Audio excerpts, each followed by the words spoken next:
Yo, I woke up this morning still thinking about Melvin Gordon and that fumble. And I have so many thoughts. I'm going back and forth, back and forth, back and forth. My first reaction was like a lot of fans. It was just like, yo, get him out of here. I'm done with him. I've been done with him. He's a Charger anyway. He's been fumbling since he was a baby. Not since he was a baby, but since he got in the league. 6 fumbles off the rip, year one. And I'm just like, enough is enough. Every time he runs the ball, I'm thinking he's about to fumble. Just the way he runs the ball, it looks like he's about to fumble. I'm scared he's going to fumble. And I felt like Hackett was feeling the same way and kind of put him in the dog. I was like, I'm going to just lean on Javonte. I can't trust him right now. He's just been putting the ball on the ground too many times. And then Javonte kind of comes out because he gets hurt a little bit. And then Melvin fumbles on the first play. And it's like, see, this is why. And it's unfortunate. It really is.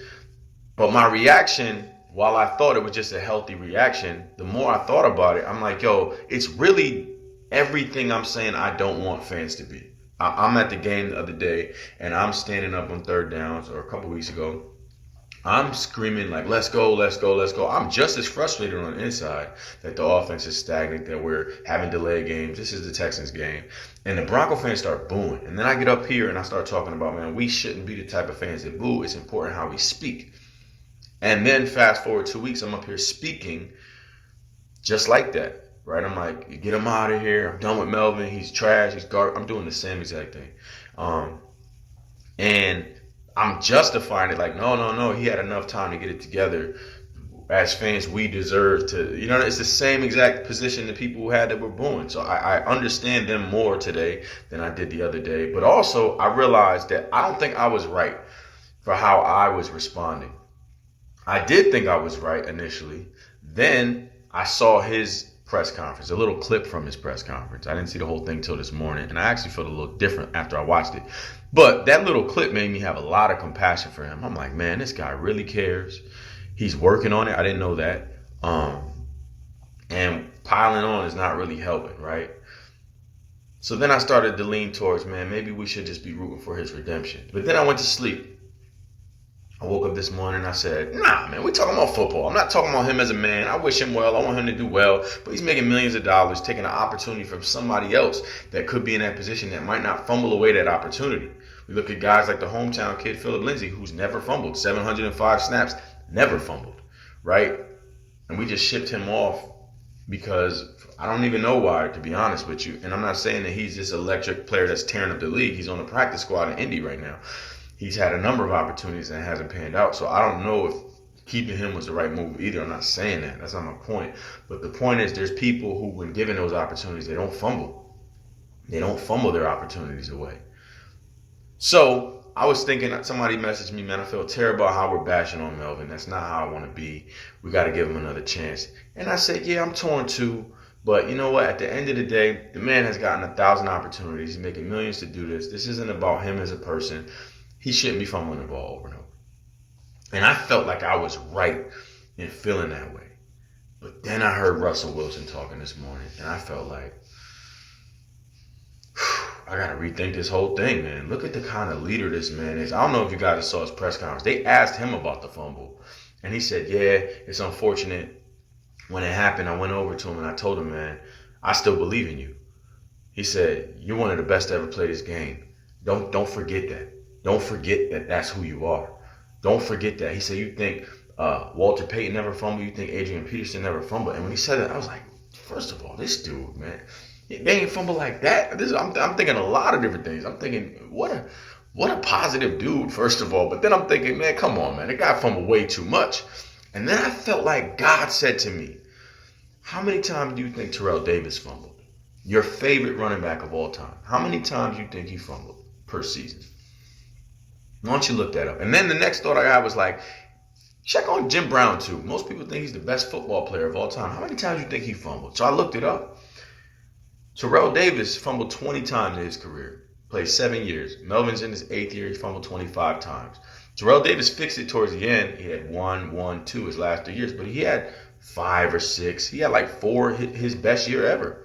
Right? That 2,000-yard season, he had 4 fumbles. He had very similar numbers to Melvin Gordon. I'm like, wow, really? So then I look up Jim Brown.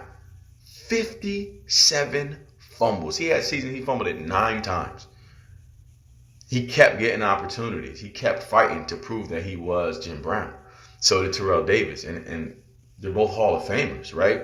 So I say that to say, like, shout out to Russell Wilson for his perspective, because that blew my mind to see those numbers, to see, like, I didn't even remember Terrell Davis fumbled like that, because at the end, he won championships for us. He got to 2,000 yards. You remember the accolades. You don't remember those moments where he fumbled the ball. I'm sure he was feeling crazy when he was fumbling. Maybe the fans were like they were today. They probably weren't. We didn't have social media, so you couldn't hear that instant feedback so heavy like that. But I'm sure he might have been like, dang, I fumbled my opportunity. His first year, I think he fumbled like five times, right? And it's like, you think about that first year, like, yo, Terrell Davis made the most of his opportunity. He got an opportunity on the kickoff. Bang, smashed them. The rest is history. It's like, no. That first year, he fumbled the ball 5 times. Wow.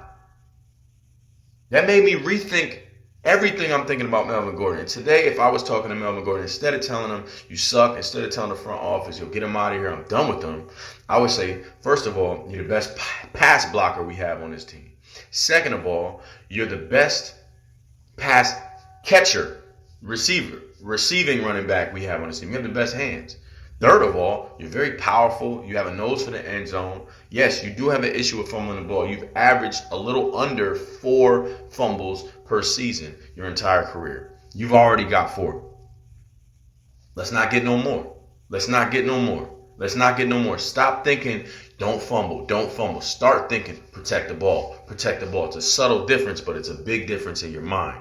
If I was to speak to him today, I would say, yo, don't stop believing in who you are, just like Russell Wilson said. But more importantly, don't stop believing in whose you are. Don't stop believing in your faith, what got you where you are. God is still with you. He is a redeemer, right? Yesterday, I was like, I don't want to see him get a chance of redemption. I was talking nonsense. It was absolute nonsense, and it wasn't helping nobody. At the end of the day, the guy who's been in camp all year, who has chemistry with this team, who the guys on the team believe in, especially with Javonte Williams now being hurt, he's the guy we got to lean on, right? You have an opportunity. You still have 13 games left, plus playoffs. Go show us all we were playing ourselves to give up on you. God ain't give up on you. So who are we to give up? God ain't give up on none of us. How many times have we fumbled opportunities away? How many times have we continued to smoke the weed or drink the alcohol or whatever our thing is that we struggled with, and we got another chance and another chance and another chance? We messed it up. I know football is not life. I know at the end of the day, it's like, yo, there's a million dudes, like I said, that would love this opportunity, and maybe one of them should get the chance. That's not my decision to make. That's on George Payton and Hackett and those guys. But if they decide to put you out there, I'm going to decide to root for you. And I'm going to make sure I stop thinking, man, I hope he doesn't fumble every time you run the ball, because I'm putting that in the air. I got to start thinking, let's secure the rock. I hope he secures the rock. I hope he secures the football. Let's secure the football. Come on, high and tight. 2 hands on the ball. Let's go, Melvin. I want to be that kind of fan. I want to be that kind of man. I want to be that kind of encourager. I want to be that way to my children. When they miss the mark over and over, when they fumble opportunities, when they continue to make the same mistakes, I want to be that way with my wife, with my friends, with people I counsel.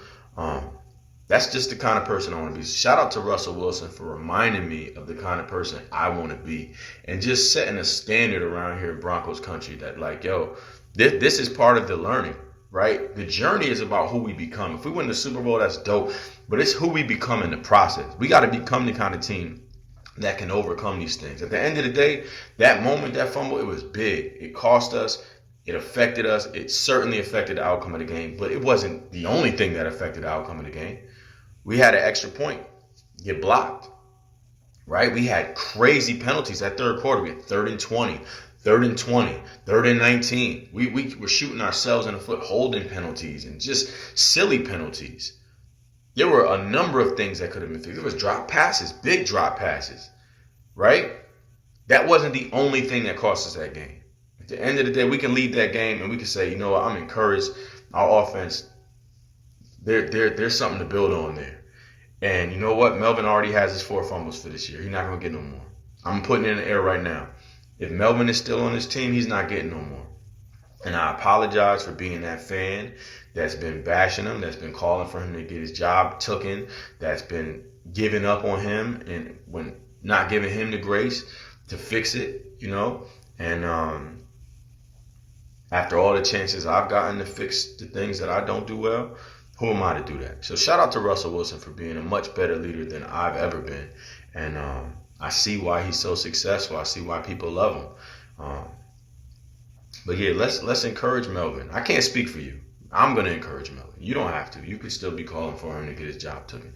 That's your choice, just like it was your choice to boo. Who am I to judge you for how you root or cheer or support your team? You got to be you. But I know me, at the end of the day, I'm going to step forward today after having thought about it for some hours and giving it some.